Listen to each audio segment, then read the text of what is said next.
The organisation is only one piece in this big jigsaw. So when I was looking at this, I was going, okay, what do we need?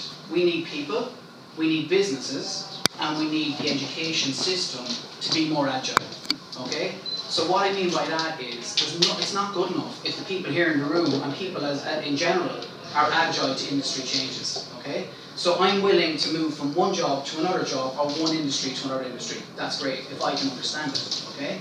But an awful lot of people can't, right? Then the next part is, how quickly can we get industry insights or industry information and feed it back into the colleges and training providers so that they can update their curriculum in real time to meet industry's needs? What I mean by that is, there's loads of different surveys and studies that are done recently.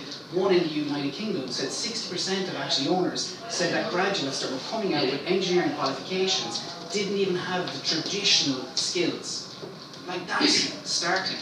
I'm not talking about the new skills, I'm talking about traditional. So we're missing a piece of the jigsaw, okay? And then when they update their curriculum in real time, so when academic councils say it and they make their changes, how are we communicating this updated content back out in front of the learners and the businesses so they can actually get the most relevant course to meet their needs and requirements?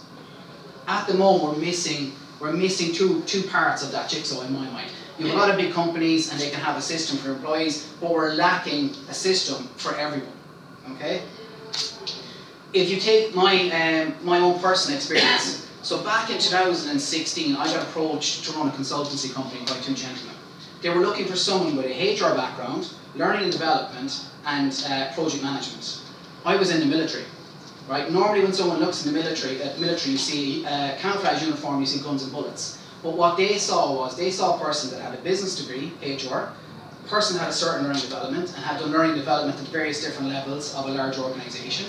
And they saw a person that had managed a number of different projects. So what they realised very quickly was Jason has skills that are transferable from one industry to the other. So very quickly I found myself on site in mainland Europe working for a medical device company. What the two owners realised though was I needed a small bit of upskilling. I needed some industry specific training.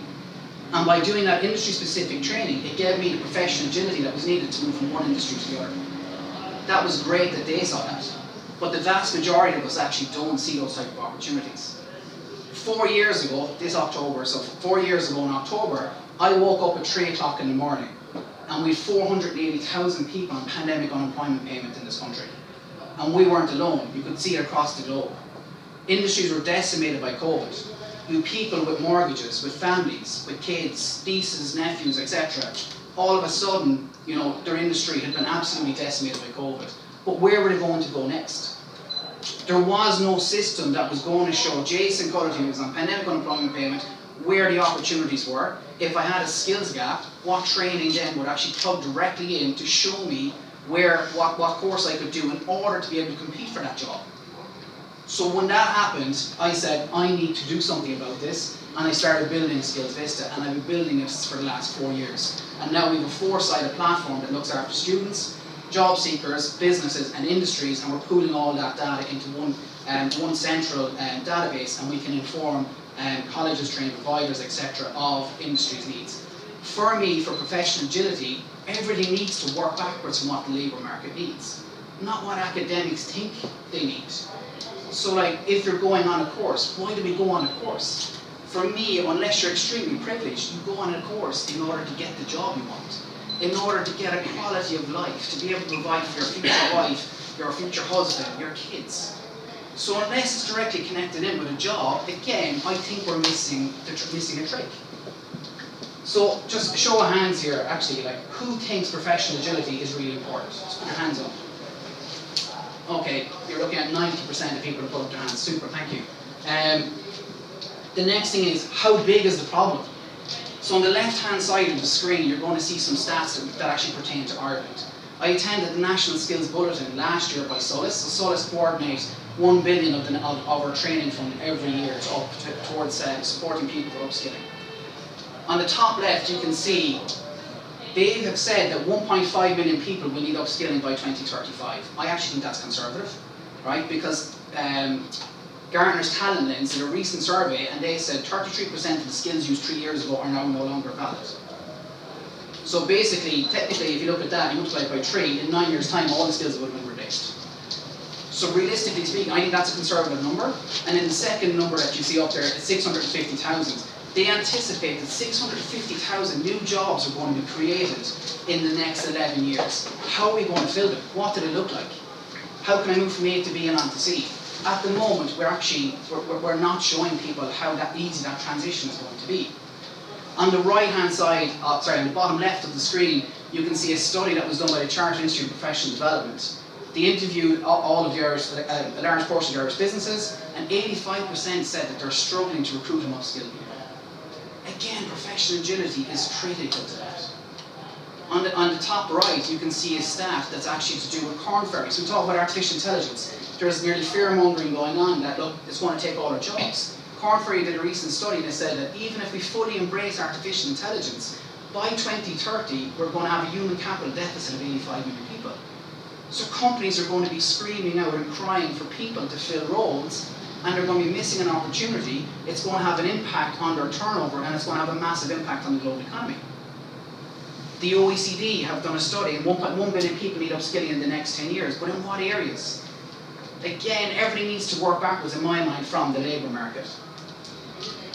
Few figures. The first figure is the number of students that actually sat the Leaving Cert in Ireland this year. The second number is the number of students that went on to third level education in 2022, approximately 66%. The next number is almost 120,000. That's the number of people we currently have unemployed in Ireland. If you go on to indeed.ie, you can see there's about 35,000 open roles. But for the 120,000, how do they fill those 35,000 open roles? What course do they need to do? Who's providing the course? How much is the course going to cost? So in the last week, we've actually plugged 7,500 courses into Skills Vista that are directly connected in with education training boards and micro-credentials, so that we'll be in a position to recommend a most cost-effective and government-subsidised course to support people to get to be able to compete for the job that they want. Like, that to me is valuable.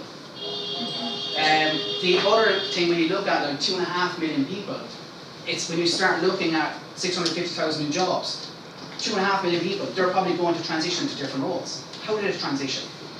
You know, what's important within that? Like, how often have we all sat down and tried to understand what course we need to do? Or even for your kids, your nieces and nephews. Like, how are we going to educate the next generation to be agile enough to get the jobs? If a job next thing, you're going to become redundant, how can you take everything that you've learned, all the courses and expertise, onto the next job, and immediately be able to see what the difference is, and then see the right course? So I want to ask everyone to put up their hands, right? So can everyone just put up your hands to begin with, and then lower your hand if you've had less than one job? So can everyone just stick up your hands, please? Right, lower your hand now if you've had one job or less. Okay, no one's put down their hand. If you've had 3 jobs or less. 5 jobs or less. Okay, a few of the hands are going down. The reason I'm asking that question is, if you look at the number of average jobs that we're actually currently having in a career, it's gone up considerably. In 1950, it was 4 jobs in a career. In 2020 in the United States, it was actually 12 jobs. And in Canada, they recently analysed 7 million CVs, and the average is 15. Like, how are we actually supporting people to make those jumps, to go from one job to another? At the moment, it's nearly, if you're in HR, you're stovepipe during HR. You can't move across to maybe logistics or across to technology. But how can we obviously break down those barriers? You'll have to excuse my skills with regards to PowerPoint and Canva, right? I was told don't make it too nice. So this is basically someone at the start point of their career, their journey. And if you look at each mountain can represent, I suppose, a different business function. It could be HR, supply chain, or whatever it is, okay? So you start off, you go to college, you realise that it's actually not for you. You do your 4 years. What do you have to do? At the moment, you really have to come back down that mountain or hill, and then start at the bottom of another one and go up again. But imagine if there was actually a connection across. There was a cable car, which shows you the course. Or there was a heli, we pick you up and we'll actually drop you onto the next one. That's how simple it should be, right? And we're talking about AI enhancement. So then I put the same kind of criteria into ChatGPT, and it gave me a far nicer visual than the one I created. But again, with AI can only enhance the person that's actually sitting across from it. right? So it's about the information you put in. It's about understanding the data. It's about then utilising the data in a more meaningful way. When I put it in then into the system and I said, please give me a visual with regards to, I suppose, the current setup, you know, thousands of courses, number of different routes and options, this is what came up. So this is actually how complex it is for the vast majority of people trying to understand where they are and what's happening. To me, that's not good enough. For me, this is what actually should happen. The path should be clearly laid out. On the left of the screen, you can see that there's different options. If you go left, it's traditional. You go senior developer, developer, team lead, manager, VP technology.